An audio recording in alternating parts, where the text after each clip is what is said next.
Winneba University and Winneba Sports College, no, you better know into an ultramodern university, sports college, you never say sports for. Ayazu, you who say you experience sports here, near CSC and near the Crabata. You don't see moving from just being a recreational, and I say a good year, you did any keke, you did business. Near Jessica, a woman, near the Aboa Ghana, a Mabunu Bebre. Way to the Edina, near the Ghana for Bosse. GFA, and in the various sports unions, so out of the sports development fund, you bet here, sportsmen can. They don't bear shares from Kubia, Senyamia Adom, now we not team now far.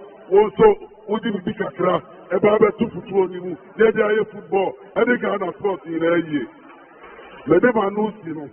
Now your boss any pleasure, His Excellency, Yamagana this year. So in the three geographical areas, no, the basic centers of excellence for sports development. They are my sports and better. Now near to be asked for more and one. But sports stadium now you see us here, no. You didn't say a choir or make us one. You better every amount. I said I'm the man who is now the family and baby. I'm an Abebuno. So you're Bebuno. Now, over them animal, and now we're going to animal. So I said, the entire and they will so dancing, you'll be there dancing, and they are this said to do now, Sabi, Yan woman, also, you will see the Eda, so say a better about Ama Abaya or dreaming no, not me no year put you, Ehiano, not in your papa, about every guapa, so Ama Hoto, Abrae, Yabaya, or the boy you buy in terms of security. Now, Sabi, on the year, it's vigilante groups. Now, the year two, but the other the year four. You better must say. Now, I see the year, I say, yes, self, yes, you are buying pop, Abba, now I'm a brother, and I, you must say. Now, Jesus,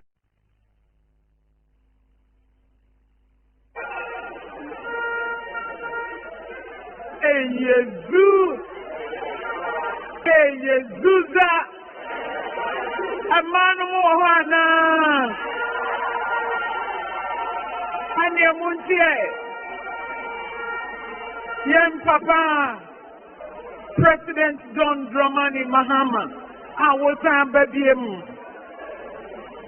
Yamame Nana Professor Oniha Nenso Emma Wahamano Nananum Yen Party Mpenifo Yen Papa Honorable Obosom Popo, and your Papa Johnson, and Stedun Katia, Eddie Nimu, and the enemy Adolfo, and Ma, any member Mutieme, who won your bar was here, who won Mammy was here, who was Wasaba, and Nunti, Tiania, what am I Ediemu?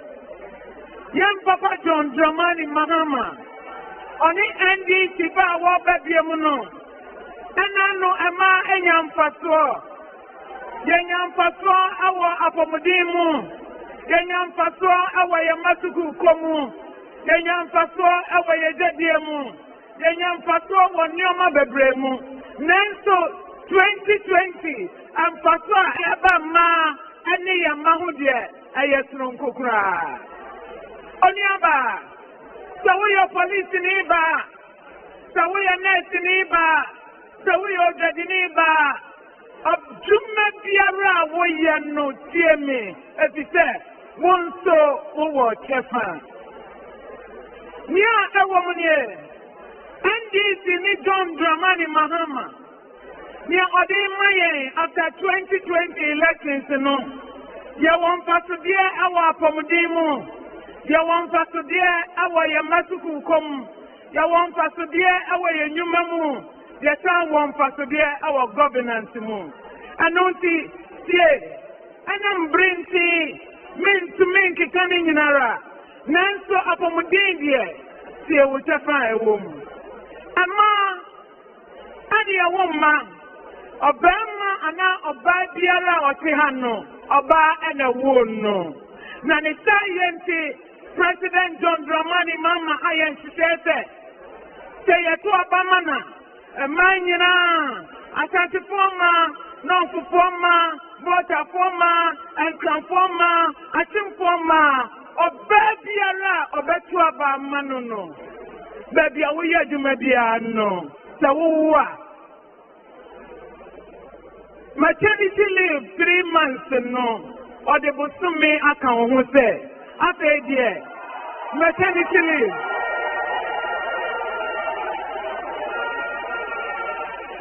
Maternity leave.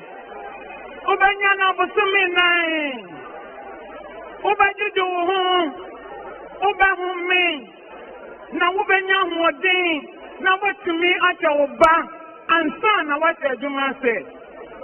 And I'm saying, Sabanita, Abuaya Mano. Yet to me, young Modin. You want to see a moto. Yet to me, a breastfeed your mano. Yanya fine. I'm a manu nukwa. To me, one gym. I don't see 2020 about one. So we are neta. So we are police. So we are bar. We are teacher.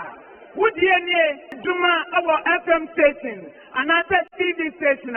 Make sure that Oko to Aba Ama NDC and the President John Dramani Mahama. I'm a watching yet and I say, oh what? Dudwana and the operating tea Ayana Yenibre. Na Yenimie say, the Lunia 4 months now, a dog wow, I'm a water. So who will boko announce say who operation cry or who battle Obama Benufo I'm on no so when you're any aging. And you know, Apomodimono, that is free primary health care. Free primary health care, no, nothing change none say. And Nadia, Ama, say a for activity, and now say, Yadia Mako Clinic. Copim District Hospital, BBI free. And you insurance. And I say, you renew your insurance. No, insurance. What the back of what the back President John Dramani Mama say, and when we are Juma, we are cashew. Woman to Diame, woman to Abaja pension, Nubi. Now, Medimasam Abaye, no, may Kai be said, President John Dramani Mama, yet that's to say, Wakaima, or say to Obama, appointment Obayeno, one Mama Crano, district chief executives, ministers, deputy ministers, any CEOs, our Basha Jumano. One mama crano, or Hamu and Tichamu at the Asandia, or the Bamama. Now, any animal.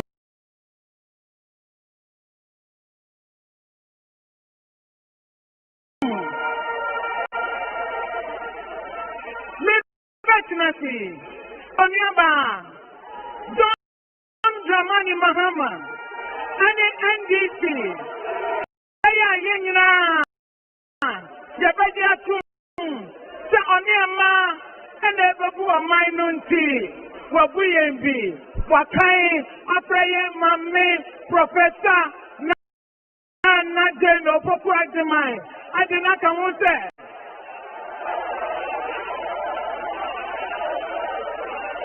Say, Emma, yes, to Obama now.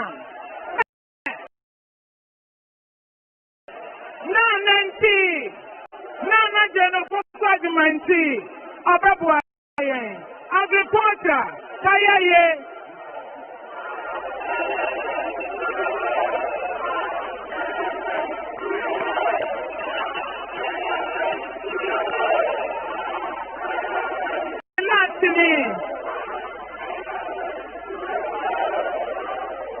President John Dramani Mahama, and a Professor Nana Jen, Opopajimai.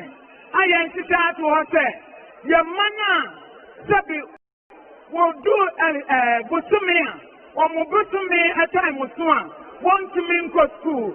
And I'm saying, when Nipa, there were the best year, or my free sanitary pad,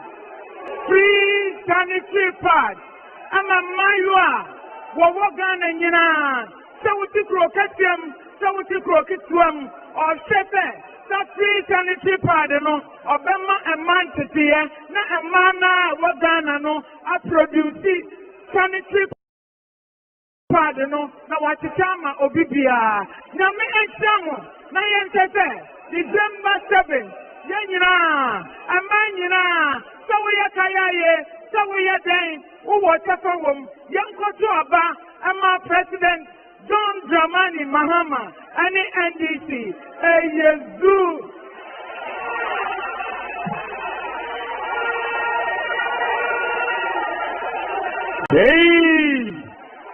Hey, Yezu, Yeza.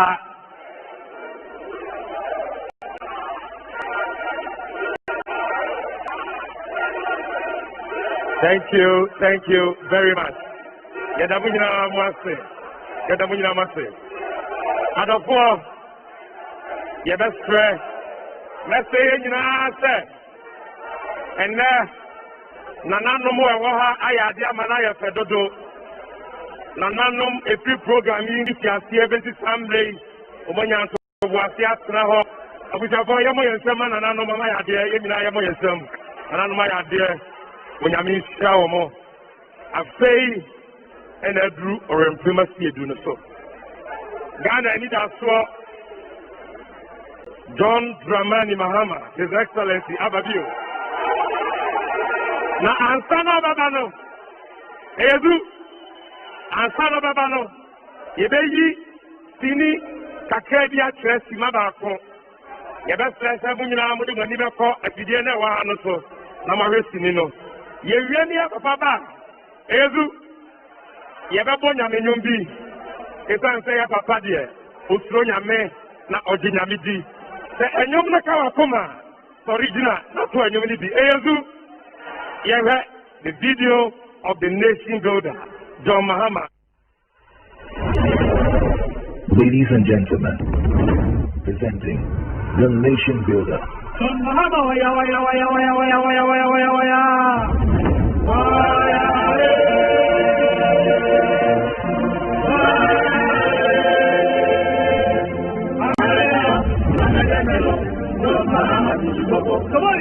Come on, John Mahama,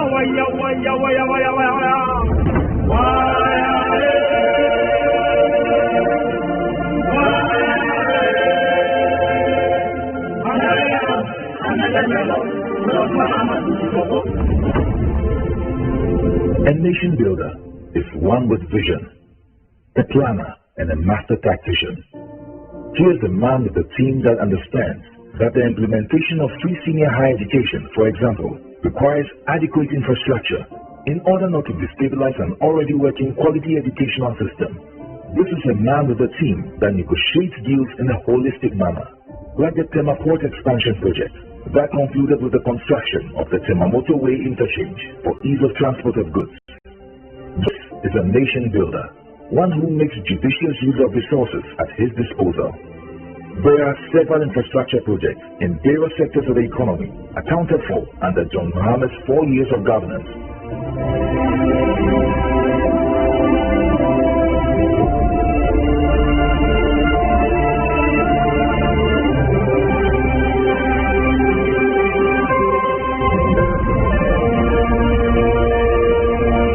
This nation builder is trustworthy, one who is faithful to his promise.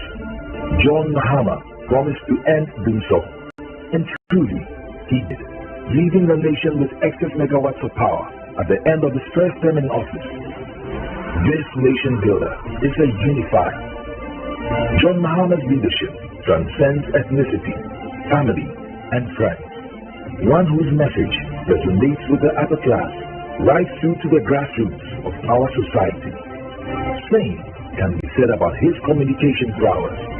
It's unrivaled. This year's elections will be about track record. Second is trust. The writings are clear on the wall. The records never lie. Fellow Ghanaians, the choice is ours to make. Fellow Ghanaians, presenting John Dramani Mahama.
Madam Master.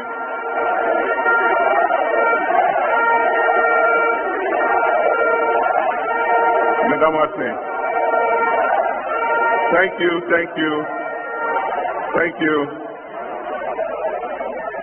Madam Master. And maybe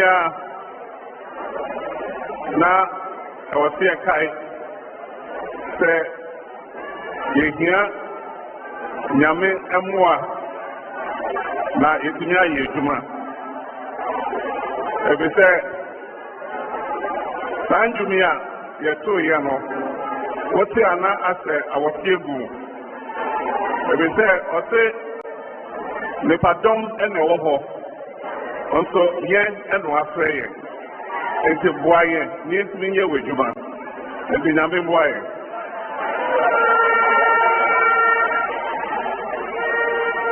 Yana nanum ahefo. Yana nanum zongo ahefo.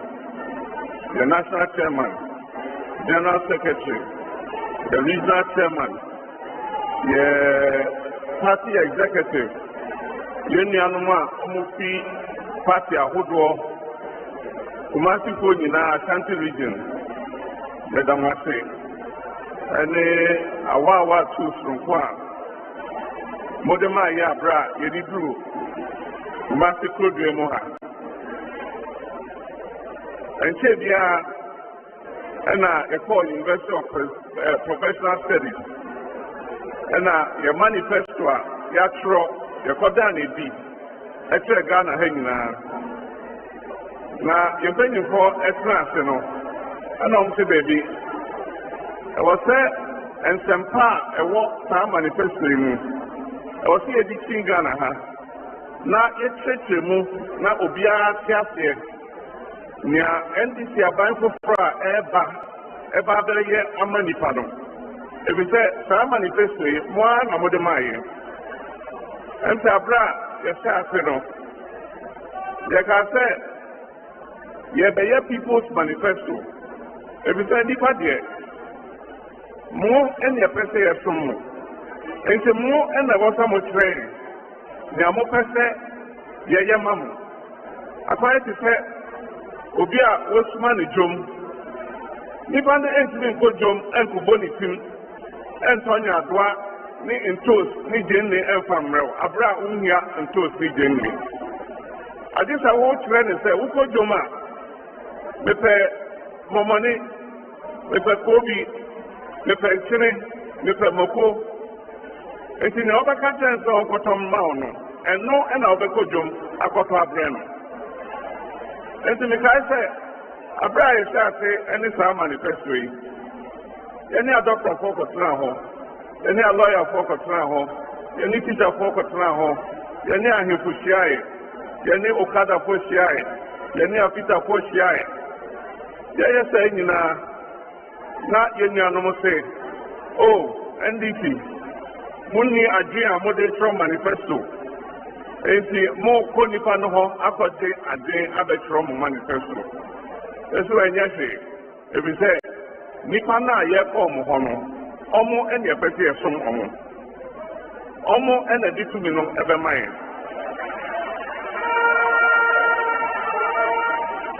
Enti nia omo pese nia omo pe no eno na wo se ebe ye ma omo. Enti se ohu manifesto ya e ya adwea Ghana for a year or Munina, Omode Maye, and a Yadiapu manifesto. Now, Yakafe, Yamma, Nipakitu and Contrastic, and Bomba Jim, and from manifesto Magana for. If we say Ghana for and Huni here, Nomo Pet and I end this about the Yamamo. Now, and then Yastro manifesto ye, and Noma Yastro Gubono. And now back here, they say, oh, Okada Kompo, a dream home, a chain, not Yaya just said.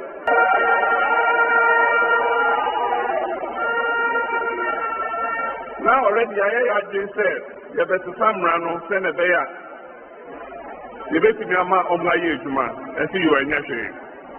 They say, oh, show manifesto, you say, oh, teacher for license exam now almost run on.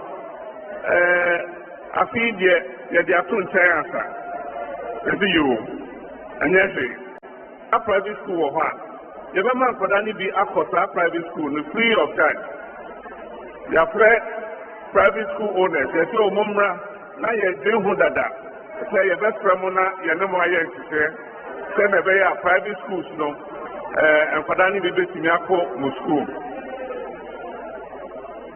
na manifesto a mokaa sɛ ɛnni adwene a yɛresorɔ yɛnya to aba o ɛnni sɛ aban nya mmae nso wotumi ho sɛ MPP yɛ na nea meka ne sɛ ɛnyɛ hwee ebi sɛ manifesto yɛhyerɛ ma ɔman no enti sɛ aba wɔ mu na nneɛma bi wɔ mu a ɛkyerɛ sɛ ɛyɛ adeɛ a ɔmo ani gye ho a sɛ tumi no wɔ ɔmo nsam ɔmo tumi hwɛ mu na ɔmo hyɛ ase ɛyɛ nso menim sɛ nyame adom NDC ebedi nku na yɛde yɛ manifesto na ayɛ adwuma yo ɛm sɛ yɛn nuanom akasa bebree nti ɛho hia sɛ ɛnɔɔma a ɔmo aka no me so mɛsa ahyɛ bio ɛnso mɛsisi baako mmienu bi so sɛ na ɛbɛyɛ a ɛkyerɛ sɛ obiara bɛte aseɛ wohwɛ nea yɛfrɛ no economy no a yɛ economy no sɛ na ɛsisiɛ sesia no ɛnyɛ adwuma ɛmma Ghanafoɔ nyinaa ɛho mfasoɔ kɔ ɛma nnipa ketewa yi na NDC nso yɛyɛ Social Democratic Party nti aka sɛ ɛhyehyɛ a yɛahyehyɛ ɛwɔ manifesto yi mu yɛbotae ne sɛ ɛwɔ sɛ economy no ɛyɛ adwuma ma obiara a ɛkyerɛ sɛ mfasoɔ a ɛba ɛfiri economy no mu yɛn nyinaa yɛnya mfasoɔ no bi nti mmerɛ pii wobɛte sɛ the economy has grown by 14%. The economy has grown by 8.something%. Saa 8.something% no, emu dodoɔ sɛn ɛna ɛba nipa no hɔ. Enti NDC yɛbotae a ɛwɔ hɔ ne sɛ this Ghanaian economy ɛwɔ sɛ yɛ adwuma ɛma Ghanafoɔ na yɛ nipa dodoɔ na ɛtumi di ho mfasoɔ. Enti na ɛsɛ jobs and prosperity for all. Ɛnyɛ nipa ketewa biara. Prosperity for all. Wohwɛ atampo abrɛ so a na ɛwɔ mu sɛ yɛ economy no ne mbie mu it wasn't liberalized. Nti woka sɛ wokɔfa nneɛma afiri amanɔne aba a gye sɛ wokɔgye import license. Ɛnso saa mmerɛ no wohwɛ economy ne kyɛfa a ɛba Ghanafoɔ hɔ na yɛ 72%. Ghanaians control 72% of the Ghanaian economy. And then the economy, I say, $50 billion. We shall Ghana for what's our economy? Never 35%. I said that the academy nipa hodwa omufri abrotre and I say abrotre njuma any sani omano omona omofani akano. A social company akesi omutu gold, omuwa telecom, banking sector. Omuna emfasono dodo ekomo ho. Eti nyaya kano in the NDC manifesto ni say e was say yede aban tumi eti ni ma Ghana for enduma enso etumpon na no dodo na emna Ghana for ho. Enti yebotaya e was our manifesto yi eno ene was our manifesto yi mo. Enti de na ebe yen who say Ghana need be ebie n'edwuma ni akase saa nipa yi onye NDC ni ọka yɛ ho nti ebegu n'edwuma yɛn nyɛ saa da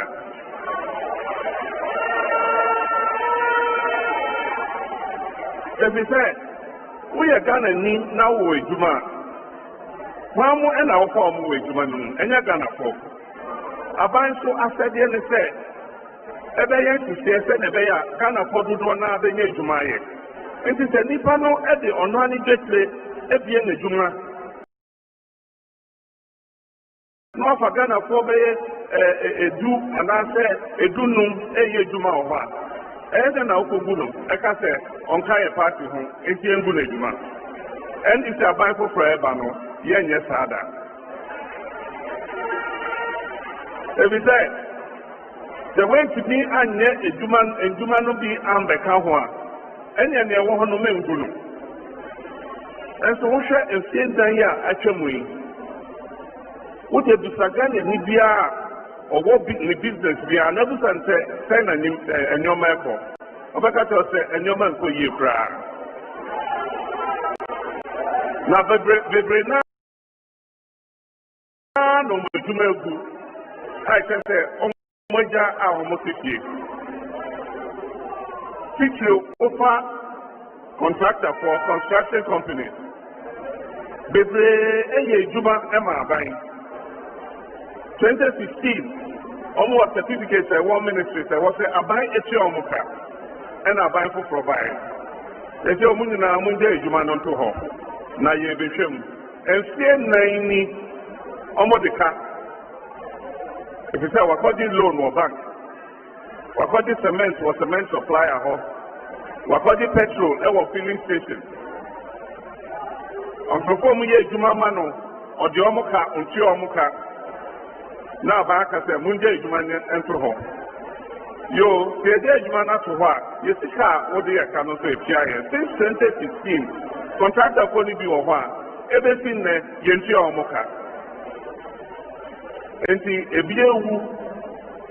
being a stroke, a be Omoyamo Jamo, I can say Omutia, Omunim, Omoyam. And to America say, Ejumaifa, Omoye Jumama Omonoso, Baby Omo Yomwedi, if you say, I buy a shell car, we had in share with Jumaifa. And to America say, when you're Jumanity on the Kahua. Ejumana over to Yano, Enguno. Nani a construction site, Ukofa banks are Yeguomo. 9 banks, 27 savings and loans companies, 300 and something microcredit companies. And yet, Omo Musika Akamukwa, and you also a dream Omo. Omo no Muye Juma was our company in and then Omo. Wow, what is here? What you come and what you if you are home, if you are home when you are stroke, if you are what, you come almost your museum. If you say, Ontimintia rent medium. If you are one, the car, you beg it. If you say, no, I got the car, no, church, you crack, and say, now it's a short room. Or say, drinks are depending in our home. It's anything, yeah, they say. Ejuma yebeto yano ebeka ho yebebo omo na omo ama wejuma na tumpon na ya ye ejuma ni bi abeka ho tane be ya ye mabunu ni na abenye ejuma ye na senya minu adongo kan no omo mwesika akamu no na obete ye say oh ye tia omo 98% oh ye tia omo ni na awie enso woni dipa ne kasa. Yes, into one I kind of no and I want it in from. And then I nipa Nitika bank more and I say, a Jumabima by a Guno. Now I buy a Chianaka. No, I say, I buy Pasone and Pasoben Obina, obedient to say, I buy Chiamaka. So I buy the say, more or Democratic 98% with Chia, I cut 2% to be. And I'm saying, what they are naturally. Me, my shepherd, say 2% to. Say a 11% to the NDC are buying both.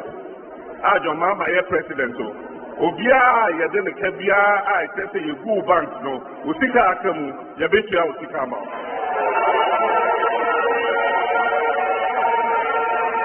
I can't, yeah, pensioner for.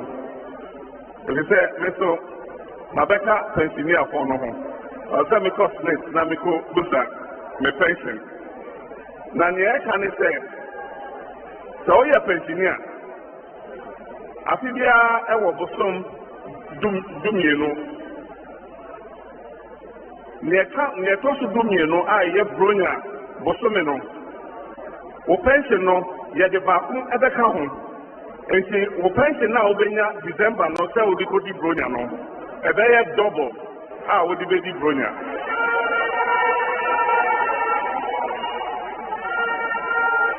na I say omunya ketuebium, especially teachers of more private schools. And so sani pay omukia every month ye omoto say ye de kubu social security. Then beya obeko pension no na yetime kan say beya yanko se samra no na se sa unity na eno no ya capture or manifesto no mo say in times of national emergency or crisis I say nipa enya tikebia or the better or no ne man the contribution and all the approximate no you dey kaka amano kopem say enyoma ebesa yeye no asan ko eduma enti eno to wo mu na ne edepa ene say yang dai dia wo ko tdemu no na waje home mortgage no akotdemu na eche say wo pension no akoye collateral amount so that we benya baby e de uti aso eno so ewo mu etimaka say bi no em say mebo galante hu eduma kakra ebi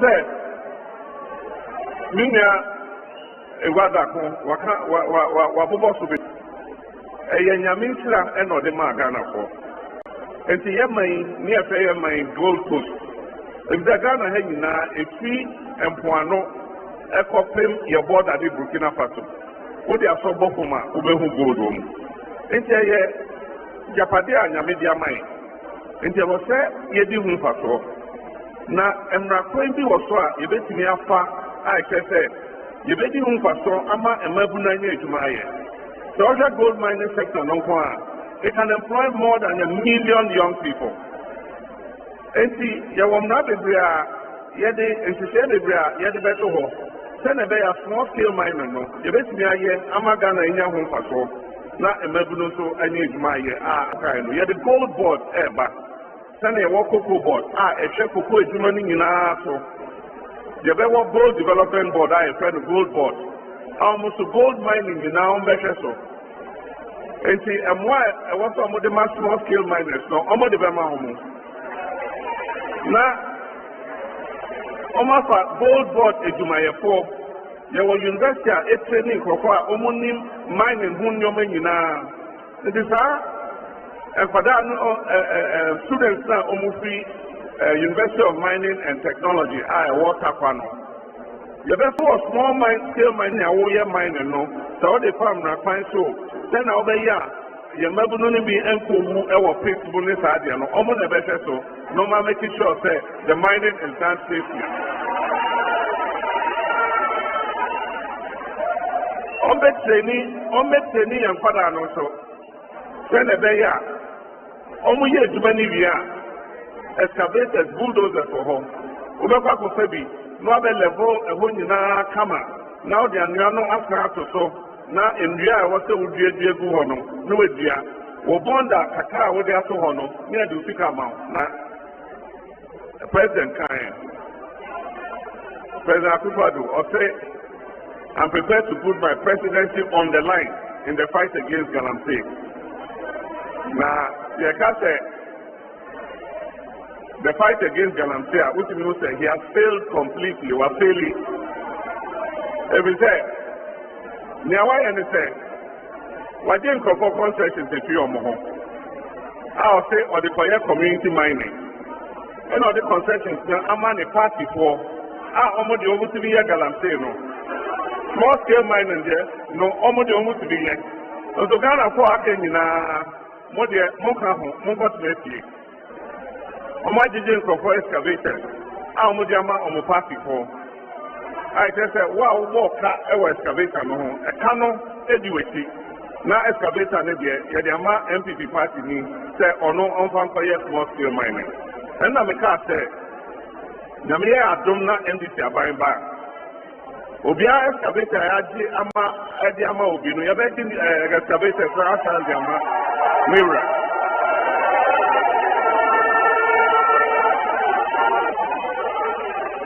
Wow, mining license. Our papers, Bibia, Ayakama. Our Mbekebo, a ɔmaagye ɛde ama obi no yɛbɛgye wɔyi no asa de ama ne wura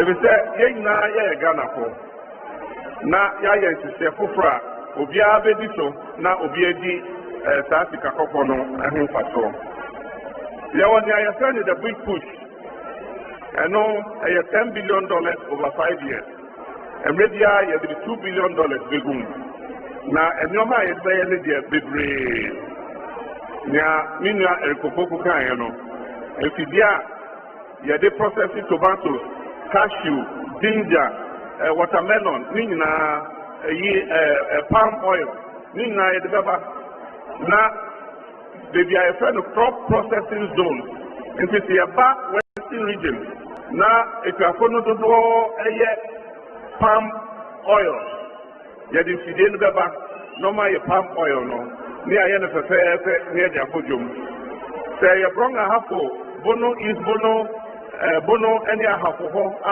wɔyɛ cashew ɛhɔ nso yɛde cashew processing plant bɛkɔ na yɛprocesse cashew no ebi yɛn ankasa yɛbɛhwɛ wɔ ha nea aka no nso ne yɛde akɔma apɛsi broni na ɔno nso de dollars aba na yɛde abɛtua farmers no ka sɛ yɛ ginger beans ɛbɛkɔ hɔ ne yɛprocesse ginger no sɛ ginger powder o sɛ ginger oil o nea ɛwɔ sɛ yɛ biara sɛ yɛkɔ export o ne yɛde kɔ nti saa sika no bi ɛbɛkɔ hɔ ebi bɛkɔ into roads sɛnea mekaeɛ no Accra Aflawo road yɛbɛyɛ no dual carriage Accra Cape Coast Sakrade dual carriage Accra Kumasi dual carriage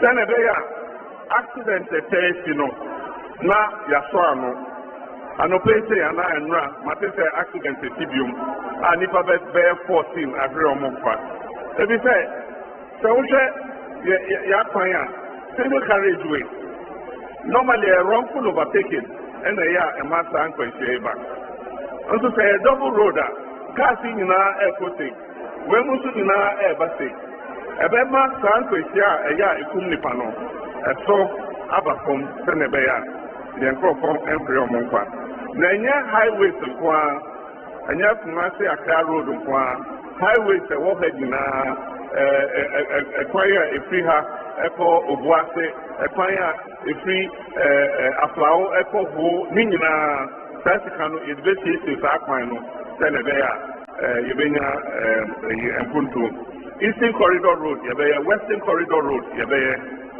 Urban Road yɛbɛyɛ anɔpɛ mi hu sɛ santasefoɔ ɛyɛ demonstration bi sɛ yɛanyɛ ɔmo kwan a ɔmo deɛ ɔmo ka ɔmo akoma ntɔ ɔmo yɛ big push ba sika ne bi yɛde bɛyɛ santase kwan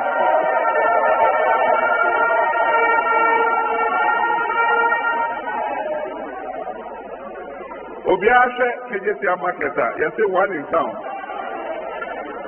na KJTR market no wohwɛ KJTR it is the biggest market in Ghana ɛnti na ekukuru saa market no ebesi hɔ na wohwɛ Ghana ha egya ne bi ɛwɔ hɔ a nso te sɛ KJTR ɛnso ɛhɔ nso nipa di gya wɔ hɔ paa nti wohwɛ beebi te sɛ Sekiman ɔmo gya no ɔmo di gya wɔ hɔ paa Asɛsɛwa ɔmo di gya wɔ hɔ paa Mankesem Aflawo Kintampo Sampa Elubo ne nyinaa ɔmo di gya wɔ hɔ paa nti yɛadwene ne sɛ ɛnyɛ nea ɛso te sɛ KJTR but nea ɛsa kakra nso KJTR model no saa ngya yi a yɛdi gya wɔ hɔ a ɛsɛ sɛ ɛno nso so go no yɛbɛsi mini KJTR ɛwɔ saa mmeammea no nyinaa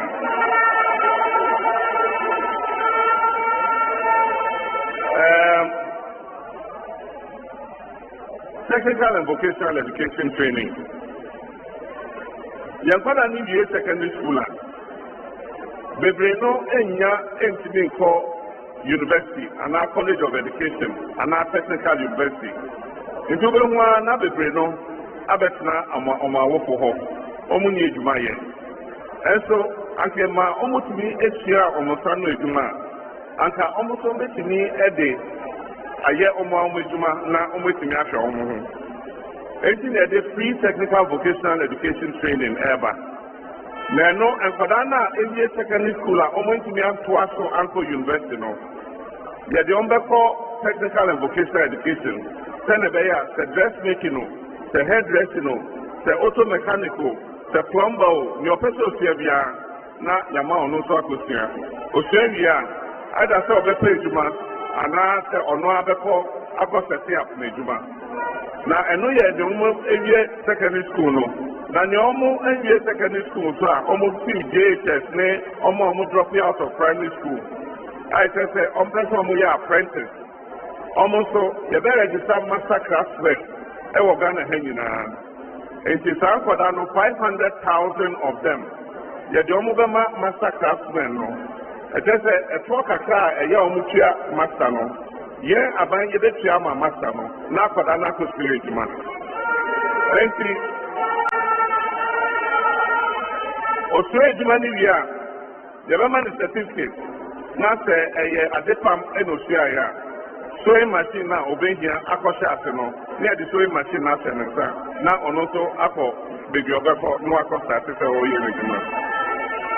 Nneɛma no dɔɔso nti Swami magazine fo wɔ hɔ.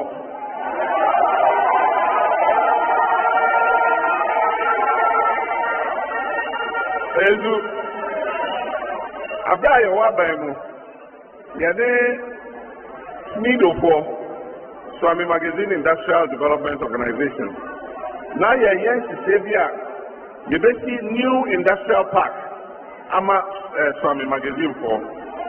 Nti yɛde ato manifesto no mu sɛ yɛba a yɛne Smido ɛbɛsan afa saa project no na yɛsi magazine no foforɔ sɛ na ɛbɛyɛ a ɛhɔ bɛyɛ kama a obiara ba a obetumi ɛde ne bibi a ɔpɛ sɛ ɔyɛ wɔ hɔ biara ɛhɔ bɛyɛ kama yɛbɛyɛ akwan yɛbɛyɛ gata beebi a nsuo bɛfa yɛbɛyɛ shop obiara bɛwɔ ne shop a ɛkyerɛ sɛ cars no ba a wobɛnya beebi papa na wetumi asiesie car no nti ɛno yɛne Smidofoɔ ɛbɛyɛ na ɛnyɛ no nko a nea ɛka ho ne sɛ wohwɛ yɛ cars a ɛba afoforɔ no ɛnte sɛ yɛ cars dada no a ɛwɔ hɔ afei ne nyinaa yɛ computer ne electronic nti anhwɛ yi a ɛbɛduru mmerɛ bi yɛn nkɔda yi a ɔmo tua fita adwuma ne ade no ɛbɛduru mmerɛ bi ɔmo ntumi ɛnyɛ saa car no yie nti yɛne Smido nso ɛbɛyɛ nhyehyɛ sɛnɛ ɛbɛyɛ a yɛmabunu no a ɔmo pɛ sɛ ɔmo sua auto mechanic no yɛbɛkɔ akɔkyerɛ ɔmo sɛnea yɛde mfidie foforɔ no ɛtumi de siesie car no yɛbɛkyerɛ ne ɔmo sɛnɛ ɛbɛyɛ a car foforɔ no a ɛreba no ɛno nso ɔmo bɛtumi ayɛ bɔ adwuma.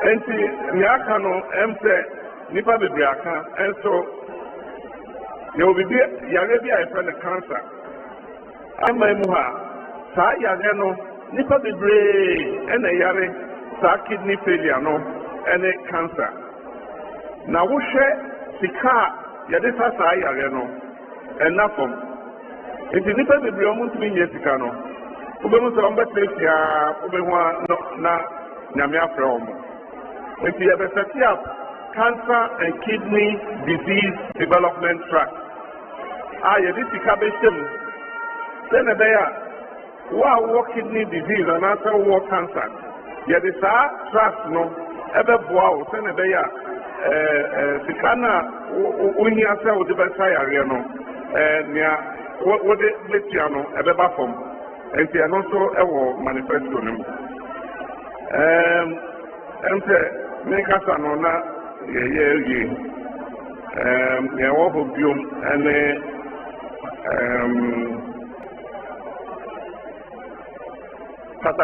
katasihyɛ ne porɔyɛ ɛnsɛ afei katasihyɛ ne porɔyɛ deɛ agye nsɛm ɛwɔ Ghana ha na agye nsɛm nso wontumi hu sɛ ɔmampanyin ontumi nyɛ ho hwee ɔno ankasa abɛdane clearing agent nti sɛ asɛm bi ba ne nkurɔfoɔ no mu a na ɔno aka sɛ ɔnyɛ ahwɛmu ngyaa no na yɛba yɛbɛhyehyɛ nneɛma yie sɛnɛ bɛyɛ a saa nneɛma no ba ndwuma no a na ɔmo either prosecute anaasɛ ɔmo investigate na ɔmo prosecute no yɛbɛhyɛ ɔmo kena sɛnɛ bɛyɛ a ɔmbɛyɛ saa investigation so na mfa ho sɛ w'aban wɔ pa wo w'aban nipa wo sɛ wokɔfa aban sika anaasɛ wode wo nsa kɔbɔ aban fotoɔ mu na saa anti-corruption institutions sɛ ɔmo nsa ka wo a ɛno deɛ president means bi ngye wo ɔmo ne wo bɛdi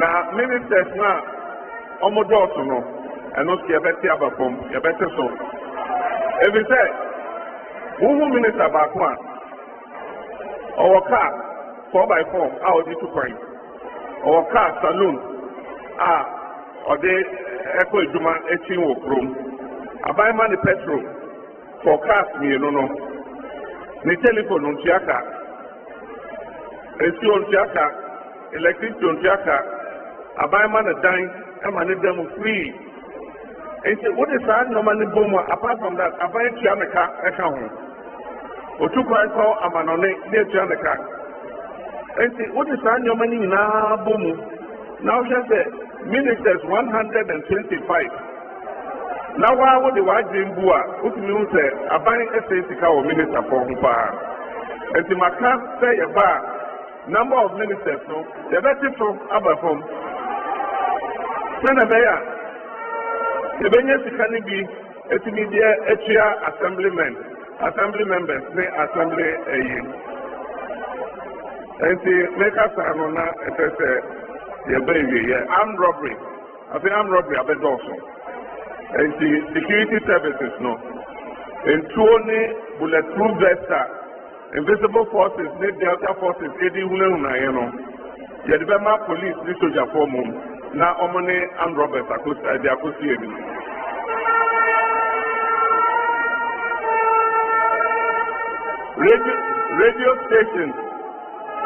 radio stations a nanado atoto mu nyinaa yɛba a yɛbɛbie ɔmo nyinaa na yɛde ɔmo yɛ no nti radio gold muntie fm hwanhwa mu nyinaa yɛbɛsa ma ɔmo nyinaa ayɛ adwuma na esuro a ɛwɔ ghana fo mu sɛ wokasa a yɛbɛtaataa wo no ɛno nti yɛbɛyi efiri hɔ ɛfiri sɛ yɛmmra constitution ɛse there is freedom of expression in ghana na abere a mewɔ aban mu ɛdɛn ne aka mfa me ho nso yɛnkɔtaataa obiara yɛnkɔto radio station mu biara nti ɛba a freedom of expression freedom of speech obiara nea wopɛ sɛ woka biara ka na wo ho mbae wo yɛnkɔkye obiara yɛnkɔtaataa obiara yɛnkɔkum obiara na ɔmo kum ɔmo amaturally yɛbɛ investigate ne death david danko a yɛbɛ investigate ne death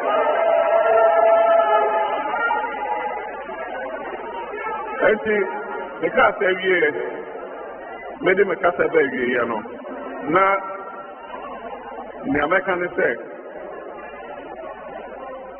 abere a meyɛ Professor Mills vice president biribi siiɛ ɛkonya abosea sɛ yɛde bɛsi hospital ɛwɔ wa upper west region nti na yɛayɛ ho nkrataa biribiara a ɛsɛ sɛ anka saa dwumadie no ɛbɛtumi ahyɛ ase nti mmerɛ bi na mekɔ upper west ɛna president Mills sɛ ɛneɛ yɛsɛ ne mmerɛ memfa asɔm bɛbɔ fam na yɛnsate nyɛ adwuma ɛwɔ upper west regional hospital nti mekɔɔyɛ me program ɔmo de hyɛ so nti ampa nso yɛkɔɔyɛ na asase no da hɔ obiara ɛnni so contractor bi ɛnni hɔ ɛna agya yɛde asɔ baeɛ ɛna mede ɛbɔɔ fam ɛhyɛ sɛ hospital no nhyɛ ase mede bɔɔ fam wieɛ na afei sika a yɛde bɛyɛ no na asɛ akɔka mu kakra nti bɛyɛ nsie mmienu na hospital no nhyɛ ase ɛna yɛn nuanom npp foɔ wabɛdaadaa wɔafoɔ ɔso bɛsi hospital ama ɔmo ɛna wode asɔ abɛbɔ fam ebesi nne enkotre ne wowo ene wa asase no so enti me de sia anyansa ena me say me be president no me say me fa aso embo bom agye se me hu se contractor e wo site no so asase eye dum asase eye duma enti Abraham wo abaemu the wu se me de aso akobọ fom a na say contractor wo site o ye duma na say ubehu say omampenyin na be tefre omunenam shortcut na oha abra contractor bi eni ho ye di fidie no mpo ebe kate sword na omampenyin agba ya na di fidie na si truck so na truck di fidie no ko na nananum we de sebi se omuka ukrom no mka so mbe kate soda mpacho duta two questions 2020 budget no project I say yedi asobo kom no ewo mu ana se ni mu a no ebuta se aso ya amude abebo for me for that project ewo buse bi amude aba parliament amomo approve ana the time nyama mienu ni nyi ho a na kese aso aye dia babbo from no 419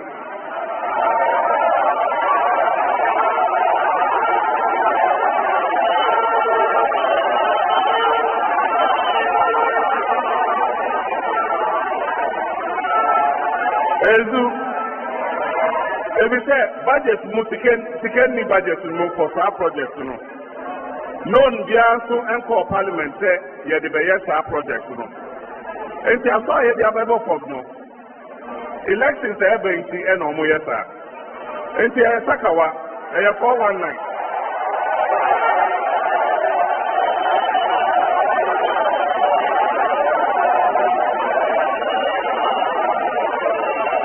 ezu nana we dey na make no ye shortcut no me say shortcut no ye 419 sakawa me ka say obi a sakawa mpama so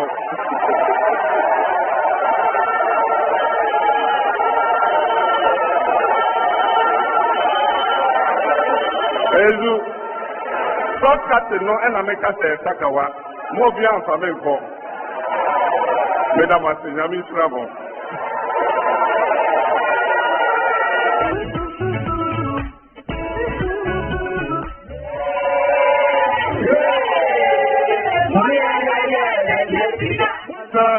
James Ambedium. Non, to me, Jamako yeah, transport. I tell you, Nagamako Panata, Nagari Ambedu, Enyama, Ejuma, Makupana, Omodi Boye. I don't know to get the Maya and I buy my yesu. Yabedu baby, but about where also ban or the Gunina since 2017, every 2020 week. Utakoma 2003. The Mako and my boys and my years to the Bena Yajuma. They say who buy Omuchini now and Marco Palazano on all the good, but on Mamma Palas in the bar. Omuna ozo yesu ejuma ebenye biaye again oso oba na oba ba betua mo mu dia me woji de so betua because why be that me woji de so betua nti so oba no so betua dia nti ye nyina ye moa especially me the bank na gu dia ya yenyina odi antrase ye gu no ezu so oba no ba sa be se ni ezu abuja duma ye dia emi no support say yentu abafama na omra na ometo na duma so the bank to go go se ni to ba ko ni di consider the pa ye fato o fe consider the bank pa ewo na se nuwa ba ku sia la badi bank ba ku siwo na se even bank ba ku bi fa di part time including cleaners kura fa di part time cleaners ni bank manager bi aka won ne se bank go gu no se ni fa go ma betenesi Eyezu, Eyeza, abusuafoɔ yɛnsan so mmɔ yɛn nsɛm biem ɛma yɛwura John Dramani Mahama. Ɛnnɛ ɔne yɛakasa. Papa yi ɔka nokorɛ. Papa yi osuro nyame. Papa yi ɔbrɛ ne ho ase. Papa yi Asantema mpuntuo da n'akoma so. Papa yi Ghana mpuntuo da n'akoma so. Ɔbaa ha yi ne nhyehyɛeɛ pa a ɔwɔ ma Ghana na ɔne yɛaka ho asɛm. Yewura John Dramani Mahama se menka nkyerɛ mo sɛ ɛyɛzu Kumasi airport no ɔyɛ phase 1 ne wieɛ. Phase 2 ɔde asɔbɔ fam ɛma contractor kɔ site ɛkɔfiti adwuma no ase a ɛnyɛ sɛ ɔmampanyin Akufo-Addo aban yi baeɛ a ɔmo bɛgyaeɛ a ɛnkɛnnɛ Kumasi airport phase 1 and phase 2 ɛnkɛ yɛayɛ awie. Yɛmmɔ yɛn nsɛm ɛma yɛ papa ɛsiane sɛ ɔba no aba abɛtoa so. Ezu yɛwie dwumadie yi paa yɛbɛsrɛ sɛ obiara bɛgyina baabi obɛgyina, obiara bɛtena baabi ɔbɛtena, na yɛ papa John Dramani Mahama watumi atea nananom na wapia firi ha na opia wie a yɛn nyinaa yɛde akyire. Saa mmerɛ yi baabi a yɛduru yi yɛbɛsan so abɔ mpaeɛ biem ada Onyame ase sɛ wɔma dwumadie yi ayɛ asomdwie na biribiara akɔtɔɔ tee. Ɛno nti yɛbɛfrɛ Chief Imam Emma Swami Municipality ɛyɛ Sheikh Badawi na ɔne yɛaba bɛbɔ mpaeɛ. Yɛwie pa yɛbɛbɔ nnwom na yɛ papa akyea nananom na yɛwura John Dramani Mahama ne mpanyinfoɔ atie ansa na yɛ a yɛaka no so yɛpie. Yɛda mu nyinaa mo ase. UTV4, GH1 Joy News TV, Power FM, Adeshia FM, stations are a first dwumadie live nyinaa. Deɛ yɛka ne sɛ yɛda mo ase. Onyame nhyira mo. Enti Chief Imam Sheikh Badawi wɔ ha. Yɛbɛfrɛ ne sɛ ɔbɛba ha na wabɔ mpaeɛ ama yɛn.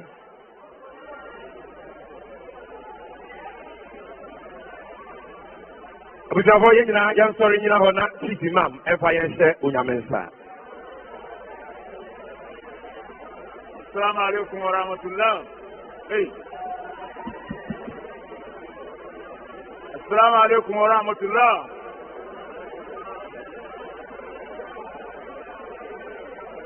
Your Excellency,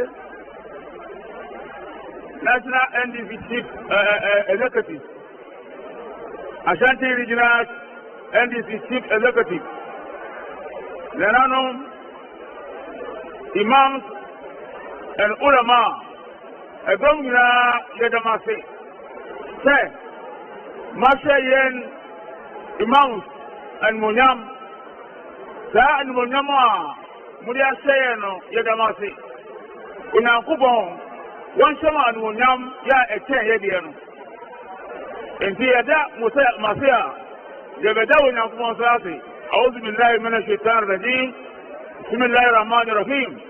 الحمد لله رب العالمين الرحمن الرحيم مالك يوم الدين إياك نعبد وإياك نستعين سبحان الله والحمد لله ولا إله إلا الله والله أكبر ولا حول ولا قوة إلا بالله العلي العظيم سبحان الله والحمد لله ولا إله إلا الله والله أكبر ولا حول ولا قوة إلا بالله العلي العظيم سبحان الله والحمد لله ولا إله إلا الله والله أكبر ولا حول ولا قوة إلا بالله العلي العظيم. Unyankopon emwai Unyankopon omwai Unyankopon omwai. Subhana rabbika rabbil izzati amma yasifun wa salamun ala al-mursalin walhamdulillahi rabbil alamin. Amen. Onona Ochiana Nanom, the next president of the Republic of Ghana, John Dramani Mahama. Thank you.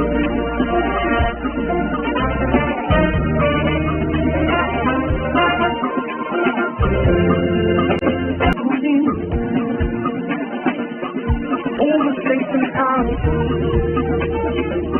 the diet and Kuma, I'm an overcomer. The diet and Kuma, see, I'm an overcomer. I say it's wedding kuni, yes, wedding kuni.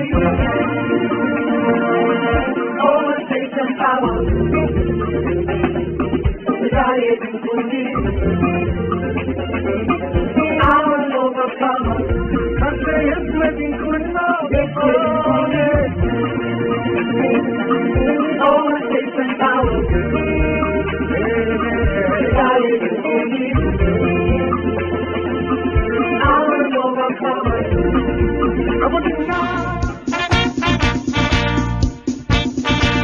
Eja Suzuza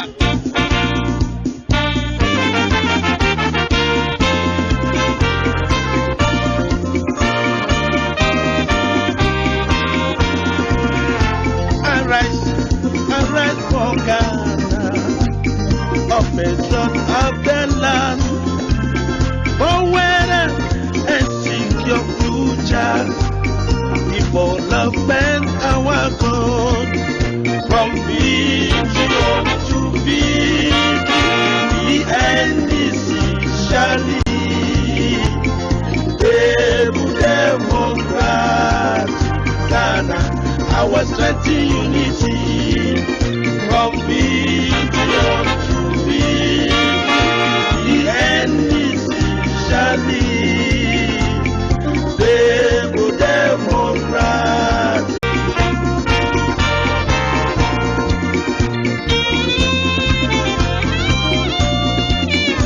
Victory is our land.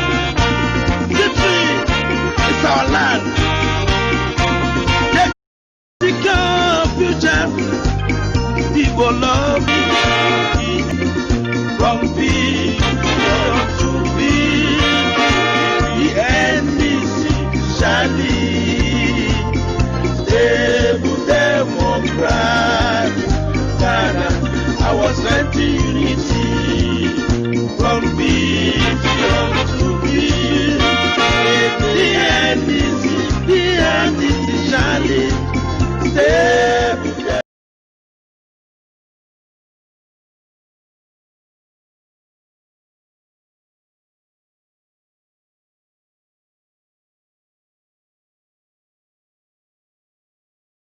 I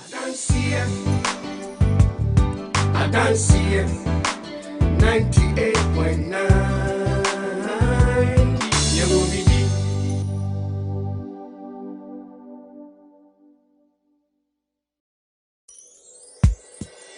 Yeah. 98.9. Yamubidi.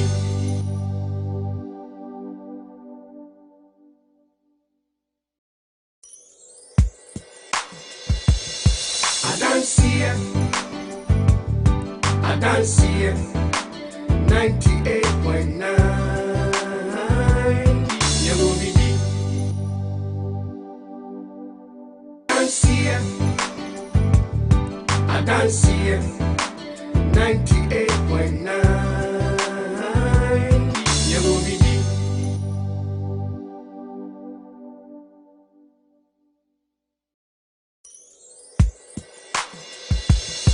I don't see it. I don't see it. 98.9. Yamubidi.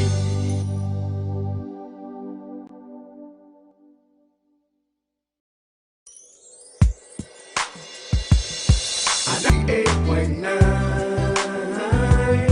Yamubidi.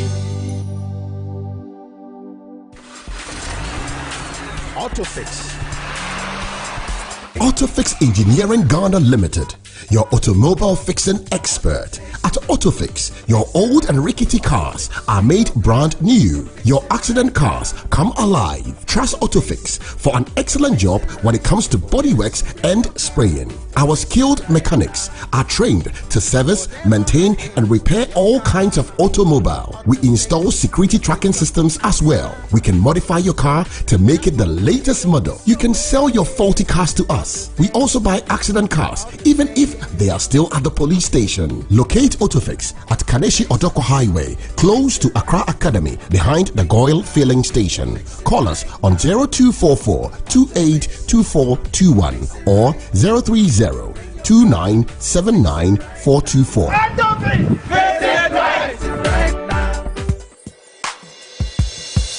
don't see it. 98.9.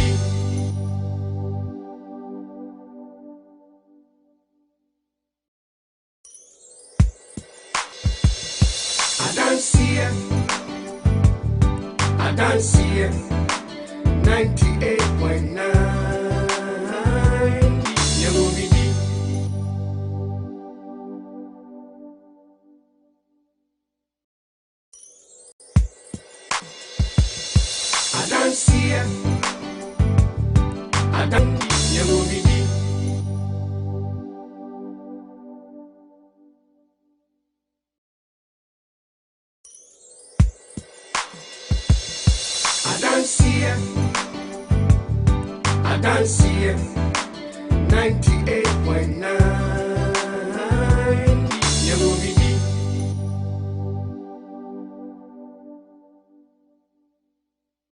I don't see it. 98.9.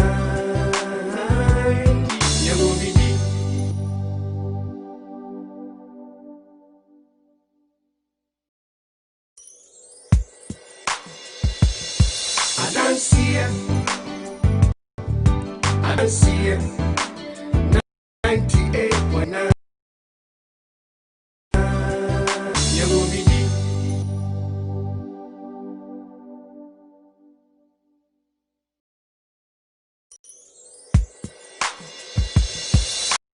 I don't see it. I don't see it. 98.9.